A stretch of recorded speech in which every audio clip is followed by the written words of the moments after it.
बिस्मिल्लाहिर्रहमानिर्रहीम नहमदुहु व नुसल्ली अला रसूलिहिल करीम अम्मा बाद।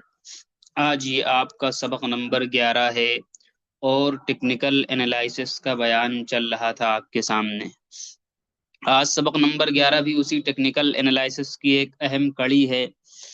गुज़श्ता सबक के अंदर आपके सामने up trend, down trend, sideways trend और उसके बेस पर ट्रेडिंग कैसे करते हैं वो तरीक़ाकार बताया गया। फिर ब्रेकआउट स्ट्रेटेजी बताई गई। अब आज आपके सामने एक और टेक्निकल एनालिसिस का एक अहम टूल और एक अहम आला आपके सामने बयान किया जाएगा, जो कि बहुत ही ज्यादा अहम है। ये समझ लीजिए कि सभी का बाप है ये। क्या समझ लीजिए, ये सभी का क्या है? बाप है। हर आदमी इसी जगह की तलाश में होता है। और वो आला और वो टूल क्या है? उस आले और उस टूल का नाम है सपोर्ट और रेजिस्टेंस। क्या बोलेंगे? सपोर्ट और रेजिस्टेंस बोलेंगे। यानी हर आदमी इसी चीज को तलाश रहा है मार्केट के अंदर कि किस जगह से रेट उठ सकता है और किस जगह से रेट गिर सकता है। लिहाजा ऐसी जगह की तलाश में है जहां से रेट उठ सकता हो तो वो बाय कर ले, और ऐसी जगह की तलाश में है जहां से रेट गिर सकता हो तो वो सेल कर दे। समझ में आ रही बात? तो इस जगह के आदमी तलाश में है। तो इसी चीज को सपोर्ट और रेजिस्टेंस के जरिए आदमी क्या करता है? तलाश करता है। उसी को सपोर्ट रेजिस्टेंस कहते हैं। तो सबसे पहले नंबर पर सपोर्ट और रेजिस्टेंस की तारीफ सुन लीजिए। सपोर्ट आसान जुबान के अंदर ऐसी जगह जहां से शेयर बार बार ऊपर की तरफ उठ जाता है। यानी ऊपर से गिरता हुआ आ रहा है एक शेयर, इस तरह गिरता गिरता आ रहा है और एक जगह ऐसी आती यहाँ से घूम जाता है। फिर गिरता हुआ आ रहा है, एक जगह आती यहाँ से घूम जाता है। तो इस जगह को कहते हैं सपोर्ट। और रेजिस्टेंस ऐसी जगह को कहते हैं जहां पर शेयर जा करके बार बार गिर जाए। यानी एक शेयर ऐसे ऊपर गया, एक ऐसी जगह आई जहां से शेयर नीचे आ गया, फिर कहीं पर गया ऊपर, फिर एक कोई ऐसी जगह है जहां से शेयर नीचे आ गया, इस तरीके से। तो जहां से शेयर बार बार नीचे आ जाता है, वहां से आगे नहीं जा पाता, उस जगह को कहते हैं रेजिस्टेंस। क्या बोलेंगे? ये लिखा हुआ इंग्लिश के अंदर सपोर्ट और रेजिस्टेंस बोलते हैं। और आसान जुबान के अंदर सपोर्ट ऐसी जगह को कहते हैं जहां पर खरीदने वाले यानी बायर बैठे होते हैं। जैसे उस जगह पर रेट आता है, बायर एक्टिव हो जाते हैं, और जैसे डिमांड बढ़ती यानी खरीदारी बढ़ती, रेट ऊपर भाग जाता है। और रेजिस्टेंस उस जगह को कहते हैं जहां पर सेलर यानी बेचने वाले बैठे होते हैं। जैसे उस जगह पर पहुंचता है रेट, सभी की जहनियत बनी होती है और वहां से खट से वो सेलिंग का प्रेशर करते हैं, और जैसे ही सेलिंग बढ़ती है उसका रेट धड़ाम से नीचे गिर जाता है जैसे ही सप्लाई बढ़ती है। तो सपोर्ट और रेजिस्टेंस क्या बोलेंगे? ऐसी जगह जहां से शेयर बार बार नीचे उठता है और ऊपर से नीचे गिरता है। अब सवाल ये कि सपोर्ट और रेजिस्टेंस को कैसे हम मार्क करेंगे, कैसे पहचानेंगे कि फलां जगह सपोर्ट और फलां जगह रेजिस्टेंस है? कैसे पहचानेंगे, कैसे मार्क करेंगे? तो समझिए इस चीज को। मिसाल के तौर पर आपको देखना है कोई शेयर, ऐसी जगह कम से कम पकड़नी है, दो ऐसी जगह जहां से वो बार बार उठ रहा हो। यानी एक शेयर ऐसे चल रहा है, मिसाल के तौर पर 100 रुपए से चला और ऊपर गया कहाँ, 150 तक मिसाल के तौर पर गया, फिर उसके बाद नीचे आता है। तो अब देखना इसी रेंज से ये उठा हुआ है। तो कम से कम दो ऐसी कैंडल को ले लेना है जहां से शेयर, ऐसी जगह को मार्क करना है जहां से शेयर कम से कम क्या है, दो बार उठा हो। और रेजिस्टेंस के लिए क्या करना है? जहां से कम दो बार, यानी ऐसे ऊपर गया फिर ऊपर से गया, तो जहां से कम दो बार गिरा हो। समझ में आ रही बात? जहां से शेयर कम से कम दो बार उठा हो, ऊपर की तरफ निकला हो, उसको क्या मार्क कर लेंगे? सपोर्ट मार्क कर लेंगे। और जहां से कम दो मरतबा शेयर ऊपर से नीचे गिरा हो, उसको क्या करेंगे? उसको रेजिस्टेंस मार्क कर लेंगे। अब मान लीजिए ये इतना ही बना है, अब आगे तक हमने मार्क करके छोड़ दिया। अब ये डंडी हमेशा हमें काम आती रहेगी। ठीक है, तो अब अगली मरतबा जब शेयर इस लेवल पर आएगा तो इस जगह से दोबारा उठने की कोशिश करेगा, और अगली मरतबा जब इस लेवल पे ये जाएगा तो यहाँ से तिबारा दोबारा क्या है, गिरने की कोशिश करेगा। हाँ, इस तरीके से सपोर्ट और रेजिस्टेंस क्या करता है, काम करता है। बात समझ में आ गई? तो सपोर्ट और रेजिस्टेंस की तारीफ और उसको मार्किंग का तरीका मैंने आपको बता दिया। अब एक समझने की चीज ये, क्या सपोर्ट और बहुत अहम एडवांस लेवल की चीज मैं बता रहा हूँ, क्या सपोर्ट और रेजिस्टेंस क्या सिर्फ इसी एक डंडे का नाम है? यूं शेयर चल रहा है, डंडा मैंने मार्क कर दिया, डंडा है? नहीं। सपोर्ट और रेजिस्टेंस का माना बहुत मफहूम, बहुत वसी और बहुत कुशादा है, और ये अपने माने के अंदर बहुत सारे मौजू को घेरे हुए हैं। सो इसके अंदर बहुत सारी चीजें आ गई। ऐसी जगह तलाशना जहां से शेयर बार बार उठ रहा है, और ऐसी जगह तलाशना जहां से शेयर बार बार गिर रहा है, इसको सपोर्ट रेजिस्टेंस कहते हैं। अब जरूरी नहीं कि आप उस सपोर्ट और रेजिस्टेंस को इसी डंडे के जरिए नापें। बल्कि ट्रेंड लाइन के जरिए अगर नापते हैं इस तरीके से तो ये सपोर्ट रेजिस्टेंस बन जाएगा। कोई इंडिकेटर आप इस्तेमाल कर रहे हैं, मूविंग एवरेज इस्तेमाल कर रहे हैं, एसएमए इस्तेमाल कर रहे हैं, ईएमए इस्तेमाल कर रहे हैं, मैकडी इस्तेमाल कर रहे हैं, आरएसआई इस्तेमाल, कुछ भी आप इस्तेमाल कर रहे हैं सपोर्ट रेजिस्टेंस पकड़ने, समय यानी पूरी दुनिया, पूरी शेयर मार्केट का टेक्निकल एनालिसिस ही इसी बात पर मुनहसिर है कि कैसे हम ऐसी जगह पकड़ लें जहां से रेट बार बार उठ रहा है, कैसे हम ऐसी जगह पकड़ लें जहां से रेट बार बार गिर रहा है, खा वो किसी भी तरीके से पकड़ना चाह रहा हो। यानी कोई किसी भी तरीके से पकड़ना सिखा रहा हो, चाहे इंडिकेटर के बेस पर हो, चाहे ट्रेंड लाइन के बेस पर हो, चाहे ट्रेंड डाउन ट्रेंड के बेस पर हो, चाहे हाइयर हाई के बेस पर हो, चाहे लोअर लो के बेस पर हो, चाहे इस लाइन के जरिए जिसको ट्रेंड, जिसको हम कहते हैं हॉरिजॉन्टल लाइन या हॉरिजॉन्टल रे, इस लाइन के जरिए, किसी भी लाइन के जरिए से हो। समझ में बात? यानी ये मैं कहने की कोशिश ये कर रहा हूँ, अपने दिमाग को सिर्फ इतने में आप ना घुमा के रखिएगा कि यही बस सपोर्ट रेजिस्टेंस है, ऐसे ही मार्क नहीं। अगर कोई इंडिकेटर है, मिसाल के तौर पर ईएमए है, एसएमए है, इंडिकेटर ऐसे ऐसे चल रहा है, एक शेयर क्या होता है, यूं उठता है, यूं आया फिर उठ गया इस लाइन से, यूं आया फिर इसी लाइन से उठ गया, यूं आया फिर, तो इस लाइन को हम सपोर्ट का नाम, इस लाइन को भी, इंडिकेटर की लाइन को भी हम सपोर्ट कह सकते हैं। जरूरी नहीं कि ये लाइन ऐसे जो हमने बनाई है ऐसे ही होनी चाहिए। समझ मारी बात? इसी तरह एक लाइन है इंडिकेटर की, एक लाइन ऐसे ऐसे चल रही, एक शेयर क्या ऊपर जा रहा गिर जा रहा, ऊपर गया गिरा, ऊपर गया गिरा, तो इस लाइन को हम रेजिस्टेंस का नाम दे सकते हैं कि इस लाइन से रेजिस्टेंस खा करके शेयर क्या है, बार बार गिर रहा है। इसी तरीके से आपने देखा ट्रेंड लाइन ऐसे मार की, एक शेयर यहीं से बार बार गिर रहा है, तो इस लाइन को हम रेजिस्टेंस कह सकते हैं, इस लाइन को हम सपोर्ट कह सकते हैं। समझ में आ रही बात? इसी तरीके से आपने क्या किया, बॉलिंजर बैंड लिया इस तरीके से, अब एक शेयर क्या हुआ, इसी रेंज से बार बार उठ रहा है, इसी रेंज से बार बार उठ रहा है, तो अभी इसका ये सपोर्ट है, ये रेजिस्टेंस है। कभी ऐसा होगा कि यहाँ से बार बार उठने लगेगा ब्रेकआउट करने के बाद, तो ये सपोर्ट हो जाएगा। तो कहने का मकसद क्या हुआ कि हमें रट्टू तोता नहीं बनना है कि सपोर्ट रेजिस्टेंस मार्किंग के लिए बस यही एक तरीका है, बस इसके अलावा दुनिया में कोई नहीं। इंडिकेटर हो या कोई भी बेस हो, किसी भी बेस पर आदमी इस्तेमाल कर रहा है, जिस बस ऐसी जगह की वो तलाश में जहां से शेयर उठ रहा है बार बार, उसी को सपोर्ट कहेंगे, खा वो किसी भी तरीके से नाप रहा हो। समझ में आ रही बात? यानी मुझे 1 किलो आलू चाहिए, 1 किलो आलू चाहे आप बटखरे से तौल कर दें, चाहे इलेक्ट्रॉनिक तराजू से तौल कर दें, समझ में आ रही बात, चाहे आप ईटा ला करके रखे ईटे से तौल कर दें, 1 किलो पूरा होना चाहिए।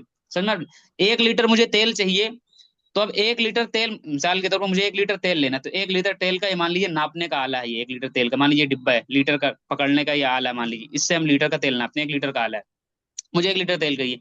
अब ये बताइए, अगर मैंने अपने जग से आपको, मान लीजिए ये नापने का आला, इससे मैंने आपको तेल नहीं दिया, मैंने 1 लीटर तेल दिया, मैंने 1 लीटर तेल दिया, मैंने किससे दे दिया, अपने गिलास से नाप करके दे दिया कि 3 गिलास 1 लीटर में होते हैं, और 3 गिलास नाप के, छोटे छोटे गिलास तीन।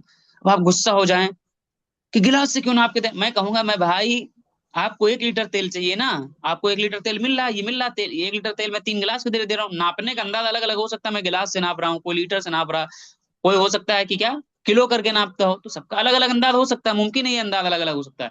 लेकिन कहने लगे नहीं, लीटर का तेल इसी से नपेगा, ये जो लीटर बनाया गया उसी से नाप के दो तो हम लेंगे, नहीं तो नहीं लेंगे। समझाने की हम कोशिश कर रहे हैं आपको। तो भाई मेरे भाई, जरूरी नहीं कि इसी लीटर से आप नापे तेल, इस लीटर से भी आप तेल को नाप सकते हैं।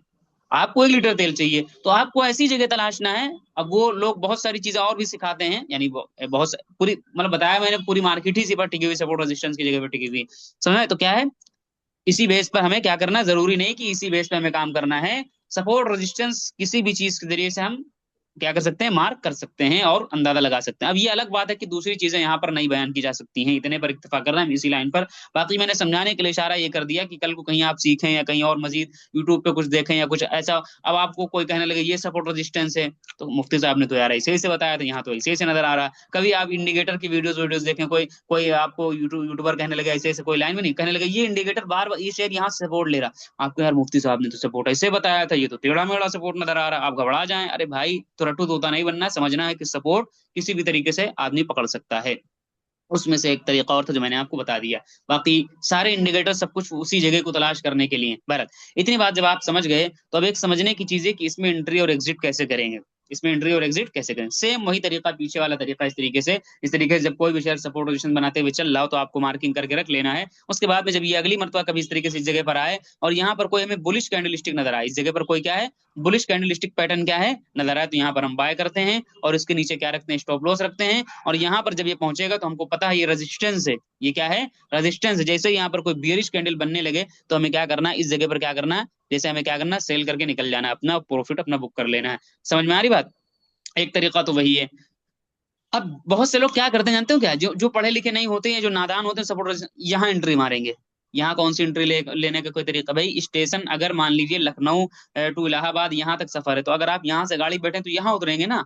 ये बीच में बैठने का क्या रूल है? क्या ट्रेन बीच में रुकती कभी? या बीच जंगल में उतार करके टिकट लेके बैठ सकते? नहीं बैठ सकते ना। तो ये सब जंगल के समान है। तो यहाँ बैठे, तो भाई जब यहाँ बैठेंगे तो अब शेयर को यहाँ से गिरना है, ये इसका रेजिस्टेंस है, वहां से नीचे आएगा, तो आपका प्रॉफिट होगा कि लॉस होगा? लॉस होगा।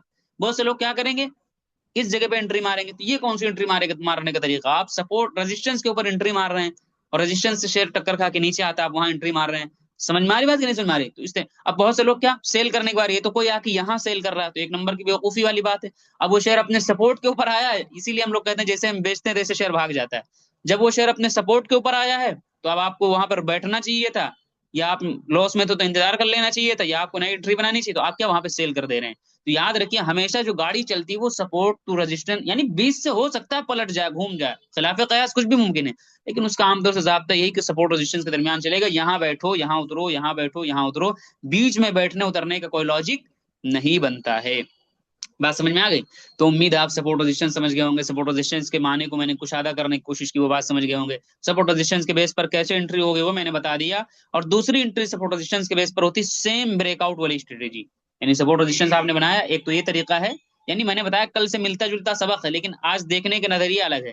जैद ही है, लेकिन जैद कभी किसी का शौहर होता है, कभी किसी का भाई होता है, कभी किसी का बाप होता है, कभी किसी का बेटा होता है। रोजाना नजरिया अलग अलग हो जाता है देखने को उसका। तो इसे वही चीज तकरीबन है, लेकिन देखने का नजरिया अलग है। और ये बड़ा भाई आज वाला है। तो क्या होता है, सपोर्ट ले रहा, रेजिस्टेंस ले रहा, आप एंट्री एग्जिट कर रहे हैं, कहीं ऐसा ब्रेकआउट करेगा, ब्रेकआउट के तीनों उसमें आप नाफिज कर लीजिए। नीचे वॉल्यूम को आप देख लीजिए, यहाँ पर एंट्री बनाई, यहाँ पर स्टॉप लॉस रखिए नीचे, इसकी इस लाइन के नीचे। बात समझ में आ रही कि नहीं समझ में? तो इस तरीके से हम क्या करते हैं, सपोर्ट रेजिस्टेंस के बेस पर ट्रेडिंग करते हैं। एक चीज मुकम्मल सपोर्ट रेजिस्टेंस मैंने आपको बता दिया। इसमें एक अहम चीज जो गुज़श्ता असबाक से जुड़ी हुई, मैंने पीछे वादा किया था कि आप, मैं बताऊंगा, अगर ना बताऊं तो पूछ लेना। मैं कहा करता था कैंडल उस वक्त काम आएंगी जब नीचे बने, कैंडल उस वक्त काम आएगी जब नीचे बने, बुलिश वाली। और बियरिश वाली उस वक्त काम देंगी जब ऊपर बने। तो मैंने कहा था नीचे से मुराद क्या, ऊपर से मुराद क्या? तो अब समझ लीजिए, नीचे से मुराद सपोर्ट है और ऊपर से मुराद रेजिस्टेंस है। यानी शेयर ऐसे जब नीचे आए, इस जगह पर आए, तो यहाँ पर कोई बुलिश कैंडल स्टिक बने, तो हम मान लेते हैं कि ये जो गिरावट आ रही थी और यहाँ पर कोई बेहतरीन सा बुलिश कैंडल स्टिक पैटर्न बन गया, तो हमारा दिमाग इस बात को कबूल करना चाहिए और तैयार हो जाना चाहिए कि भाई जो गिरावट थी वो रुक चुकी है, बायर आ चुके हैं मैदान के अंदर, लिहाजा ये ऊपर ले जाने के लिए तैयार है। तो नीचे से मुराद क्या था, सपोर्ट। यानी जितने भी कैंडल मैंने बढ़ाया था, अब ये सपोर्ट इतना बड़ा भी हो सकता है, या हो सकता है सिर्फ इतना ही बड़ा हो सपोर्ट।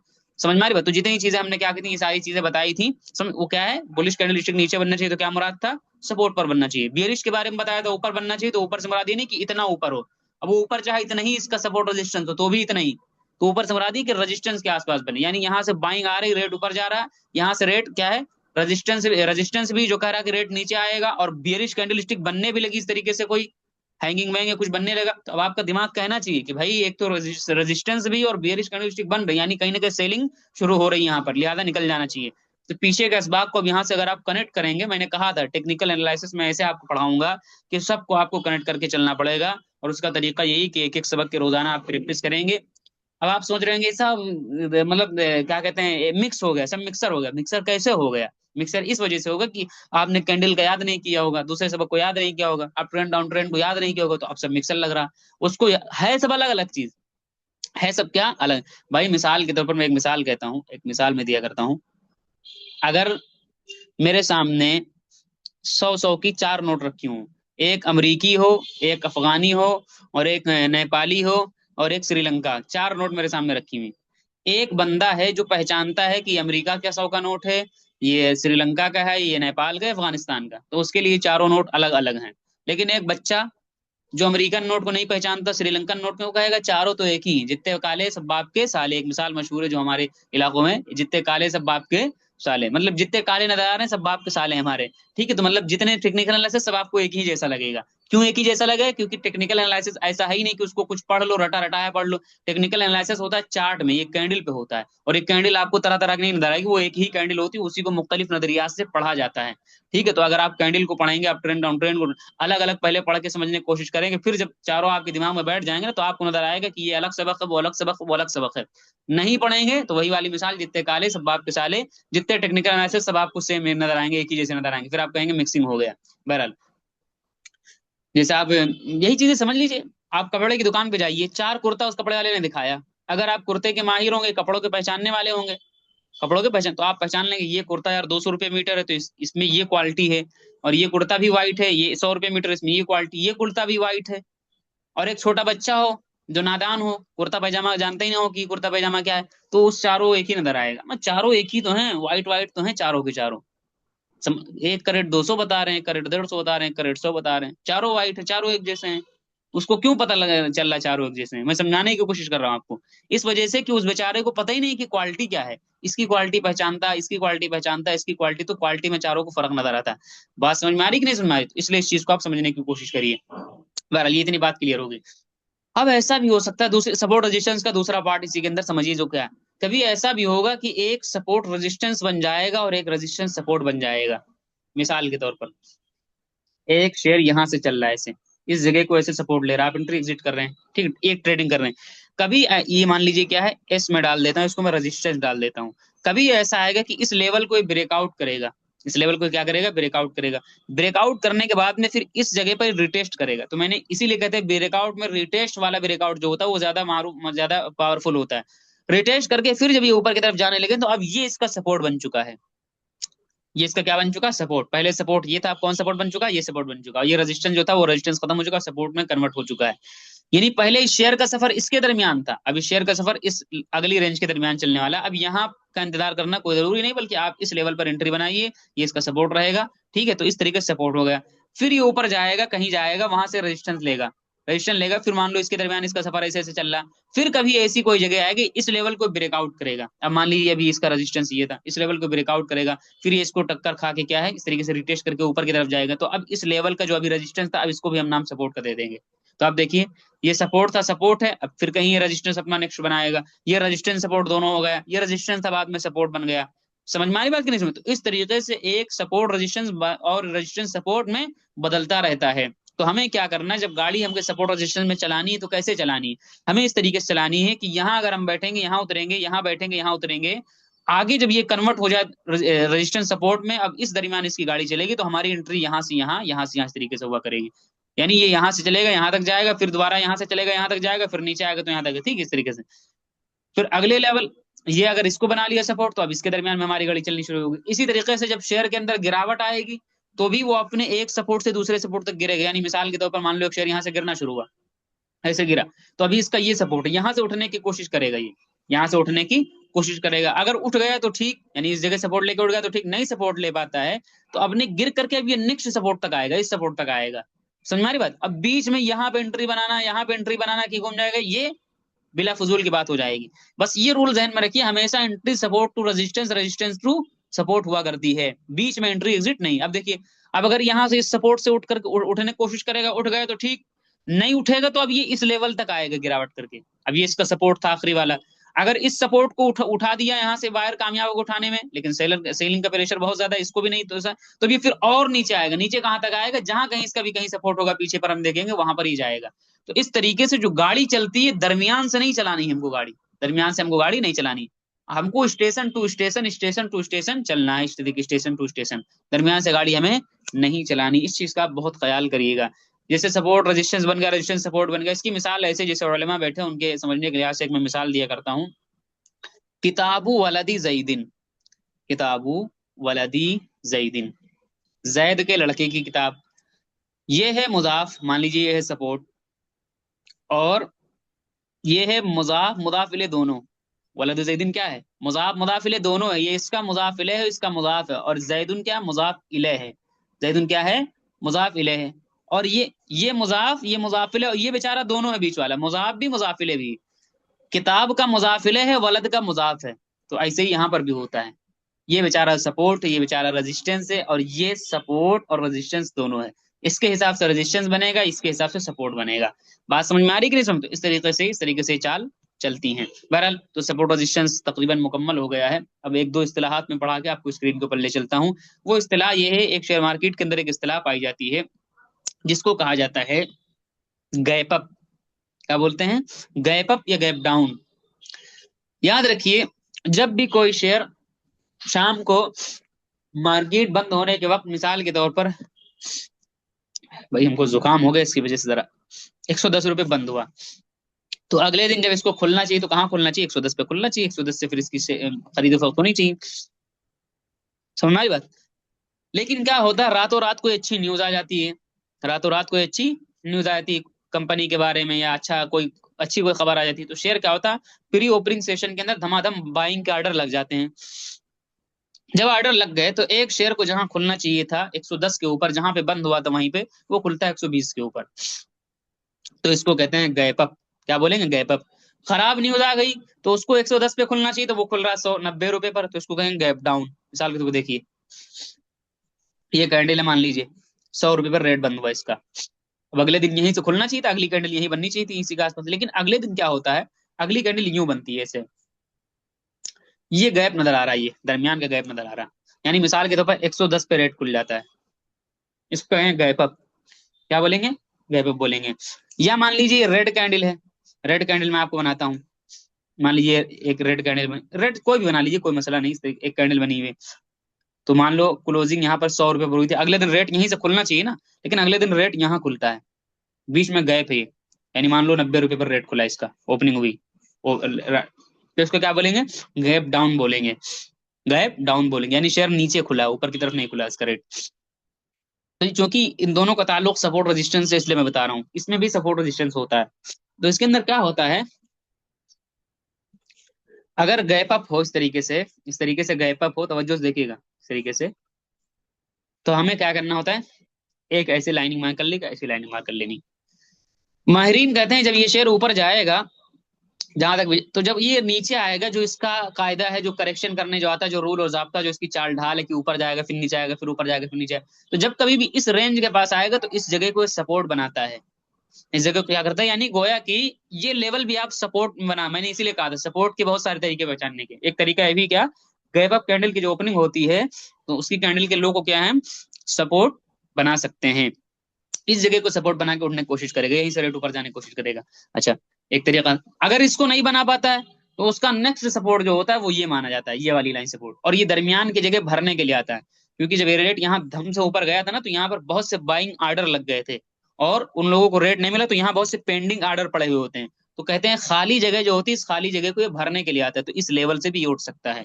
तो चूंकि एक सपोर्ट ये बना सकते हैं इसमें, आप एक सपोर्ट ये बना सकते हैं गैप अप और गैप डाउन के अंदर। गैप डाउन में कैसे होगा, मान लो एक कैंडल बनी, अगले दिन ये कैंडल इस तरह खुल गई, हमको ये कैसे मार्क कर लेना है, कैसे मार्क करना है, कैंडल इसमें रेजिस्टेंस हमको देखना है। इसमें मान लो शेयर नीचे जा रहा है, ऐसे ऐसे नीचे आ रहा है, क्योंकि क्लोजिंग ये है ना, नीचे आ रहा है शेयर। जब कभी ये ऊपर जाएगा तो इसको रेजिस्टेंस फेस करता है, यानी यहाँ से फिर टक्कर खा के नीचे की तरफ गिरेगा। हमारे अगर नहीं गिरता है, इसको ब्रेक कर देता है, तो इस लाइन को रेजिस्टेंस ये फेस कर सकता है, इस लाइन को रेजिस्टेंस फेस, तो ये भी एक मजबूत सपोर्ट और मजबूत रेजिस्टेंस के तौर पे जाने जाते हैं, यानी गैप अप में क्या, मजबूत सपोर्ट, और गैप डाउन में मजबूत रेजिस्टेंस। समझ में आ रही बात। अब देखिए इसके अंदर आप देखेंगे तो इस तरीके से आप क्या है, यहाँ से मार्किंग कर सकते हैं, यहाँ से मार्किंग कर सकते हैं, ये दरमियान की जगह जो होती है, दो सपोर्ट आपको मिल जाएंगे, नीचे की तरफ अगर हुआ तो दो रेजिस्टेंस आपको मिल जाएंगे। तो एक गैप अप और गैप डाउन की बुनियाद पर सपोर्ट रेजिस्टेंस मैंने आपको बताया। एक इस्तिलाह और पढ़ा के मैं स्क्रीन के ऊपर ले चलता हूँ, वो इस्तिलाह ये है यूसी और एलसी। आप सुनेंगे मार्केट के अंदर फला शेयर का यूसी लग गया, फला शेयर का एलसी लग गया। यूसी का मतलब होता है upper circuit, upper circuit, upper circuit का मतलब होता है ऊपर की हदबंदी, और एलसी का मतलब होता है लोअर सर्किट, यानी नीचे की हदबंदी। यानी सेबी क्या करता है, हर हर शेयर की रोजाना हदबंदी कर देता है कि फला शेयर इससे नीचे एक दिन में नहीं गिर सकता है, और इससे ऊपर एक दिन में नहीं जा सकता है। मिसाल के तौर पर एक शेयर 250 रुपए का, तो सेबी क्या करता है, सुबह ही ओपनिंग सेशन में होता है, हो जाता है ऑटोमेटिक, वहां पे लिख के आ जाता है कि फला शेयर का आज यूसी 5%, यानी मान लो परसेंटेज में या पैसों में, जो भी उनका हिसाब होता है, आमतौर से परसेंटेज में ही होता है, मान लो 300 रुपया रख दिया और एलसी 200 रुपया रख दिया। तो एक शेयर क्या होता है, अगर बहुत ज्यादा बाइंग आ जाए, हर आदमी बाय कर रहा, तो जब डिमांड बढ़ेगी तो रेट बढ़ेगा, तो कितना भी रेट बढ़े 300 के ऊपर नहीं निकल सकता इस दिन के अंदर, 300 के ऊपर नहीं जा सकता। अब अगले जाएगा रेट, खरीदो फरोख्त उसकी बंद कर दी जाती है, खरीदो फरोख्त उसकी क्या कर दी जाती है, बंद कर दी जाती है। अच्छा, बहुत ज्यादा सेलिंग का प्रेशर आ गया, हर आदमी सेल करने की तरफ जा रहा है, हर आदमी सेल की तरफ करने जा रहा है, यानी हर आदमी बेचना चाह रहा है, जाहिर सी बात है रेट के अंदर गिरावट आएगी, रेट के अंदर क्या आएगी, गिरावट आएगी। तो कितना भी गिरना होगा उसको, जितना भी गिरना होगा गिरेगा, तो ये 200 जो लेवल है इसका एलसी जिसको बोलेंगे, लोअर सर्किट, नीचे की हदबंदी, इससे नीचे ये नहीं गिर सकता है। तो एक होता है यूसी और एक होता है एलसी।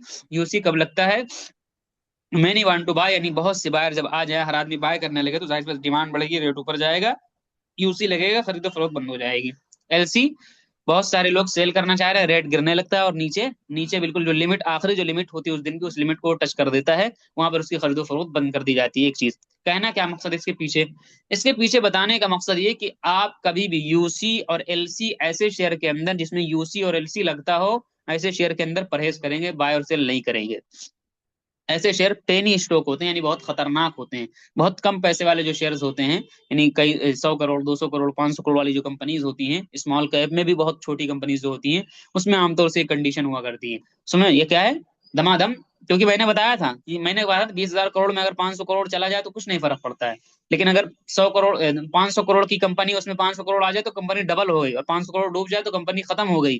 तो हमारी बात, तो इस तरीके से क्या है, यूसी और एलसी जिन शेयरों के अंदर लगता है वो आमतौर से छोटी कंपनीज जो होती हैं उनमें लगता है, तो ऐसे शेयर से हमें परहेज करना चाहिए। वरना याद रखिए, मार्केट खुलती नहीं कि एलसी लग जाता है, आप बेचना चाह रहे हैं बेच नहीं पाएंगे, जैसे ही आप बेचने के लिए जाएंगे तब तक वो रेट खत्म, बंद हो गई, खरीदो एक इधर इधर मार्केट खुली, उधर इतने सेलिंग आर्डर लगे हुए कि एलसी लगा और रेट फौरन से खरीदो फरोख्त उसकी बंद हो गई, तो आप बेचना चाहेंगे बेच नहीं पाएंगे, बहुत परेशान हो जाएंगे और पैसा उसमें बहुत डूबता है।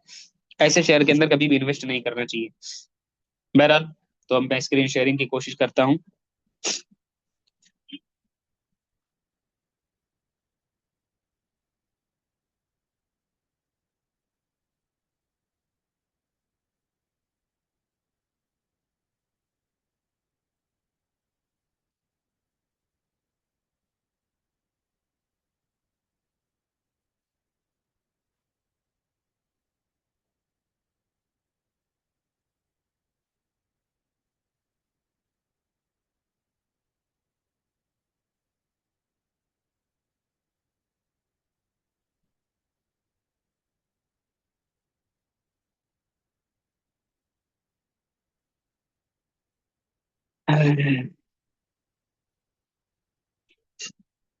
पहले सपोर्ट रेजिस्टेंस मैं आपको दिखा देता हूँ।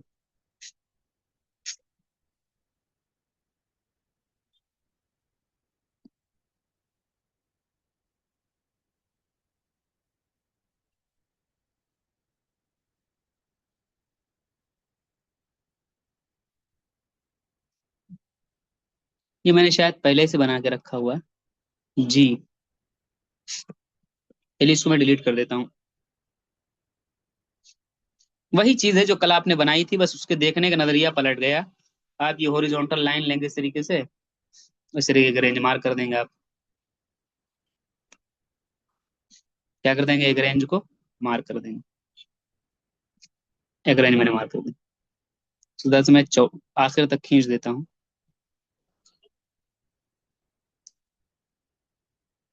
अब ये आगे तक की लाइन हो गई पूरी।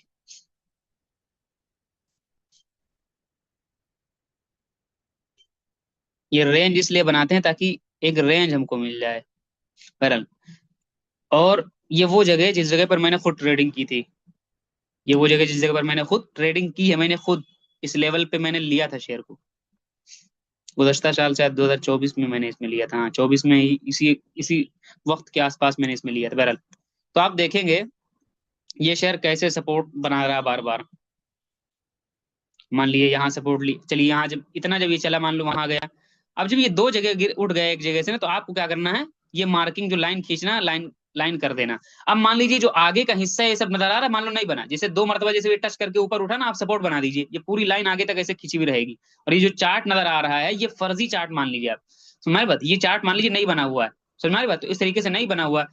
तो आप क्या करना, जब दो यहाँ पर आपको गिरता हुआ नजर आ जाए, तो इस दूसरी वाली जगह पर क्या करना, हमको क्या करना है, एक रेजिस्टेंस बना देना। उसके बाद में अब ये लाइन जो आगे तक ऐसे बनी हुई, ये वाली और ये वाली लाइन आगे तक ऐसे बनी हुई, तो हमें क्या करना है, जब इस लेवल पर कोई बुलिश कैंडलस्टिक बने, जहां पर हमारा कर्सर नजर आ रहा है इस लेवल पर, हमें बाय करना है, इस लेवल पर सेल करना है, यहाँ बाय करना है, यहाँ सेल करना है। बीच में इन जगहों में गाड़ी पे बैठने का कोई रूल कोई जाब्ता, इन जगहों में कोई रूल कोई जाब्ता नहीं। अब देखिए ये सपोर्ट रेजिस्टेंस के बेस पे चल रहा है, चल रहा है, चल रहा है, और तकरीबन यहाँ 2024 से लेकर मान लीजिए ये कहाँ तक चलता है, तकरीबन ये 2025 तक चलता है, यानी तकरीबन 6 7 8 महीना तक ही इसी लेवल पे चलता रहता है, समय भाई इस लेवल पे चलता रहता है। अब आप देखिए आगे क्या होता है, आगे आप खुद देखेंगे इसके अंदर क्या होता है, ब्रेकआउट होता है। इसके अंदर क्या होता है, ये इस सपोर्ट को अपने क्या कर देता है, ब्रेक कर देता है। इस सपोर्ट को देखे ब्रेक किया, और ब्रेकआउट वो वाला भी रिटेस्ट भी करता है, ब्रेकआउट भी किया, ये देखिए वो हल्का ऊपर जाके रिटेस्ट भी किया, फिर नीचे आया। अरे यार, तो चार्ट को मैं इधर करता हूँ जरा। फिर ये नीचे आया, समझ में आई बात। और नीचे आने के बाद ऊपर, जब ये जाके नीचे गिरता है, तो अब आप खुद देखिएगा, वो लाइन, वो जो मैं समझाने की आपको कोशिश कर रहा हूँ, ये लाइन पहले सपोर्ट थी और ये लाइन पहले रेजिस्टेंस थी। लेकिन अब आप देखिए ये शेयर इस लाइन को रेजिस्टेंस बना दिया, जो पहले सपोर्ट था उसी लाइन को इसने रेजिस्टेंस बना दिया, यानी वहां से टक्कर खा के गिरने लगा। समझ में आ रही बात, यानी गद्दारी कर गई बीच वाली लाइन। बीच वाली लाइन क्या कर गई, गद्दारी कर गई, और जो पहले सपोर्ट था वो कौन बन गया, रेजिस्टेंस बन गया। बात समझ में आ रही। अब आप देखिए कितनी मरतबा रेजिस्टेंस बनाता है, यहां भी रेजिस्टेंस फेस करता है उसी लाइन को, उसी लाइन को क्या करता है, रेजिस्टेंस फेस कर रहा है इस जगह पर। और ना सिर्फ है कि वहां, यहां भी फेस करता है रेजिस्टेंस, यानी एक लाइन आपको बहुत आगे तक काम आती है, समझ। उसके बाद में फिर क्या होता है, अब आप फिर देखिए, मिसाल के तौर पर पीछे मैं ले चलता हूँ आपको थोड़ा सा। और मान लीजिए नेक्स्ट सपोर्ट जब इस जहां पे मैंने मार्किंग अभी कर रखी है, मान लीजिए कि जब इस लेवल तक ये आ गया, और यहाँ से एक मरतबा दो मरतबा जब उठ गया, तो आप इस लेवल पे अगला सपोर्ट इसका आप बना सकते थे। इस लेवल पे अगला सपोर्ट आप ऐसे मान लीजिए बना दिया मैंने।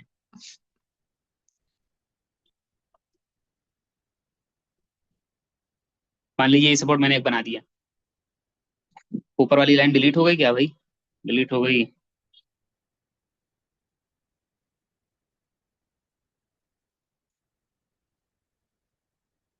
पहले मैं ये समझाने की कोशिश कर रहा हूँ, पहले इसका सफर ऊपर वाली में था, अब इसका सफर नीचे वाली में चलने लगा। अब इसका सफर किसमें चल रहा है, नीचे वाली लाइन के दरमियान चल रहा है। फिर एक जगह अब गोया कि सबसे नीचे वाली लाइन सपोर्ट, दरमियान वाली लाइन सपोर्ट रेजिस्टेंस दोनों है, और उसके सबसे ऊपर वाली लाइन क्या है, रेजिस्टेंस है। फिर एक जगह ऐसी आती है, फिर ये बीच वाली लाइन गद्दारी जो कर चुकी थी, यानी ये लाइन पहले सपोर्ट थी, फिर उसके बाद अब सपोर्ट ये हो गया, ये रेजिस्टेंस बन गया था, फिर ये गद्दारी फिर अभी अपने पाले में आता है, यानी गोया कि इनको आप बिहार के पलटूराम कह लीजिए, नीतीश कुमार इनको कह लीजिए आप। समझ में आ रहा है कि नहीं, कभी इधर पलट जाते हैं कभी उधर पलट जाते हैं। तो क्या होता है, अगली मरतबा फिर अब ये फिर इसको सपोर्ट बनाने लगा। अब क्या, अब ये शेयर फिर नीचे नहीं गिरने दे रहा, यानी पहले नीचे नहीं गिरने दे रहा था, जब टूट के रेंज नीचे आ गए तो अब ऊपर नहीं जाने दे रहा है, फिर जब ब्रेकआउट करके ऊपर निकल गए तो अब फिर ये सपोर्ट बना लिया, फिर नीचे नहीं आने दे रहा है। यानी कभी तेजस्वी की तरफ हो जा रहे हैं, कभी उधर हो जा रहे हैं। अभी देखिए उसी लेवल से, आप देखिए यकीन मानिए उसी लेवल से फिर उठ रहा है। और ये बनाया गया सपोर्ट, जो दरमियान वाली लाइन, ये कब का सपोर्ट मैंने बनाया है, कि तकरीबन बनाया गया सपोर्ट है, मान लीजिए ये सपोर्ट अगर यहाँ पे आप बना देते 2024 में, सितंबर अक्टूबर 2024 के आसपास का है, अभी तक उसी रेंज पे सपोर्ट ले रहा है ये, अभी तक उसी रेंज पे क्या कर रहा है, सपोर्ट ले रहा है। और एक जगह नहीं, ये आपको हजारों सैकड़ों जगह पर ये आप ऐसे ही बना के आप रखेंगे इसको, ऐसे ही बना के रखेंगे, और इसी बेस पर हमें क्या करना होता है, ट्रेडिंग करना होता है। ये ऊपर वाली लाइन देखिए, अभी मैंने आपको इसमें दिखाया नहीं था, मतलब बनाने पे आए तो सब बनाते रहेंगे दिन भर। आप देखिए ये सपोर्ट था, ये इसका आप रेजिस्टेंस मान सकते हैं, ये वाला एरिया रेजिस्टेंस मान लीजिए। सपोर्ट पे जब ये ब्रेक डाउन किया, कितनी बुरी तरीके से गिरा है। अगर आप, जब सपोर्ट टूटता है ब्रेक डाउन होता है, तो ब्रेक डाउन वाली स्ट्रेटेजी आप समझ सकते हैं, ऊपर की तरफ निकलता है ब्रेकआउट वाली स्ट्रेटेजी। तो आप देखिए किस तरीके से एक रेंज को फॉलो करता है बार बार। इसको दरअसल मैं क्या करता हूँ, और एक आध मिसाल मैं आपको दिखा करके खत्म करता हूँ।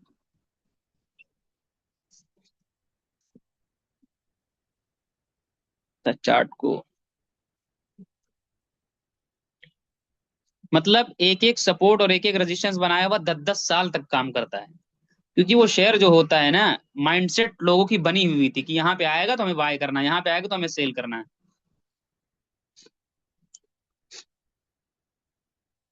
चलिए मैं आपको दिखाने की कोशिश करता हूँ इस जगह पर। मान लीजिए ये सपोर्ट आपने बना दिया, सपोर्ट क्या कर दिया आपने, बना दिया। वीकली का चार्ट मैंने, अरे ये मैंने बना दिया। उसके बाद मैं मान लीजिए रेजिस्टेंस में बना देता हूँ इसको, एक रेंज वाला, थोड़ा सा बड़ा ले लिया मैंने।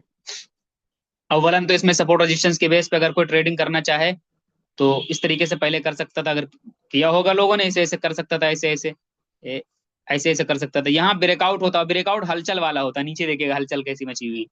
सब वही तरीका जो मैंने बताया। बहरहाल अब आप देखिए ये लाइन इसकी सपोर्ट है, मान लीजिए ये आगे का हिस्सा भी आपके सामने कुछ भी नहीं, मान लीजिए ये चार्ट कब का है, 2014-15 का मैं डाटा दिखा रहा हूँ, 2014-15 का डाटा दिखा रहा हूँ। ये 2014-15 में अगर किसी ने बनाया होता है, और बनाया होगा लोगों ने, ठीक है, तो अब क्या करना, ये बना के आगे रख दिया, अब आगे की कैंडल तो बनी नहीं, तो हमें क्या करना, इस तरह मार्किंग करके हम रख देते हैं शेयर को। मार्किंग करके हम अपनी वॉच लिस्ट में क्या करते हैं, शेयर को रख देते हैं। जब मार्किंग करके शेयर ले वॉच लिस्ट के अंदर हम शेयर को रख देंगे इस तरीके से, तो अब आगे हम देखते रहते हैं, फॉलो करते हैं। देखिए जो मार्किंग वहां पर हुई थी, और मार्किंग का ऑप्शन भी गायब हो गया फिर से दोबारा से, ये बड़ी दिक्कत होती है फोन के अंदर पढ़ाने में, वो ऑप्शन गायब हो गया। बहरहाल, तो आपको क्या करना है, मार्किंग करके रख लेना, आप रोज रोज शेयर को देखते रहना कि सपोर्ट पर। देखिए ये जो मैंने सपोर्ट बनाया था, ये मैंने जो सपोर्ट बनाया था, और ये जो मैंने सॉरी ये जो सपोर्ट बनाया था नीचे, और ये जो रेजिस्टेंस बनाया था, अब देखिए उसी जगह पे क्या 2014-15 का डाटा था, 2016 के अंदर फिर फॉलो कर रहा है। और ये मैंने आगे तक बनाया था, लेकिन अब चूंकि स्क्रीन इधर उधर नहीं होगी, वो इतने ही पे ऊपर नीचे ऐसे होता रहेगा ये, तो अब आगे का मैं खिसका नहीं सकता, खिसकेगा भी नहीं, मुझे डायरेक्ट मीटिंग खत्म करनी पड़ेगी यहीं से। तो आप इतना समझ लीजिए कि जो मैंने बनाया डाटा ना, मैंने अब खुद देखा इस डाटे को, ऐसा नहीं मैं हवाबाजी मार रहा हूँ, अभी मैं दिखाता लेकिन अब हो नहीं रहा। बहरहाल इतना ही सबक बचा था, बाकी कुछ बचा नहीं था। तो आपको क्या करना है, इसके अंदर इस तरह बना के रखेंगे तो आप देखेंगे, यकीन मानिए 2025 चल रहा है, 2022 तक इसी लाइन को फॉलो करता है ये।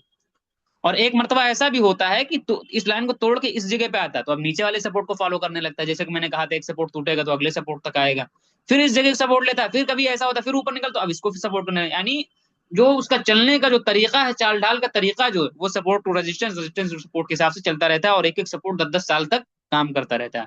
बहरहाल तो सबक खत्म होता है, उम्मीद है बातें आपको समझ में आई होंगी। और फिर मैं वही चीज कहता हूँ, अगर आपको लगता है कि सब कुछ एक ही, तो वही वाली मिसाल एक मरतबा रखिएगा कि जो नादान बच्चा हो, उसको 4 कपड़े सफेद दिखाइएगा तो कहेगा सारे कपड़े एक हैं। लेकिन जो समझदार होगा, जो समझता होगा, कपड़ों की महारत रखता होगा, समझता होगा, तो कहेगा मैं ये कपड़ा दूसरी क्वालिटी है, दूसरी क्वालिटी है। बात समझ में आ रही है कि नहीं? तो इसलिए ये सारे असबाब अलग अलग हैं, लेकिन चूंकि होने सब स्क्रीन के ऊपर ही हैं, तो आपको अलग अलग ही नहीं नजर आते हैं। बात समझ में आ रही? तो इसलिए आप एक एक सबक को प्रैक्टिस कीजिए, अलग अलग समझने की कोशिश कीजिए, वरना फिर क्या है, फिर यही कहेंगे कि कंफ्यूजन हो रही है, और ऐसा हो रहा है, वैसा हो रहा है, और जो सब मिक्स हो जा रहा है। मिक्स क्यों नहीं होगा, क्योंकि यहाँ पर आपको इसी ये जो कैंडल नजर आ रही बत्ती, इन्हीं बत्तियों के अंदर आपको हजारों पढ़ाई पढ़नी होती है।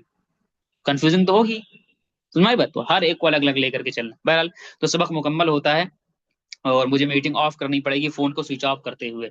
ठीक है, तो बाकी सबक के मुतालिक अगर किसी का सवाल है तो पर्सनल पर कर लेगा। अस्सलाम वालेकुम रहमतुल्लाह।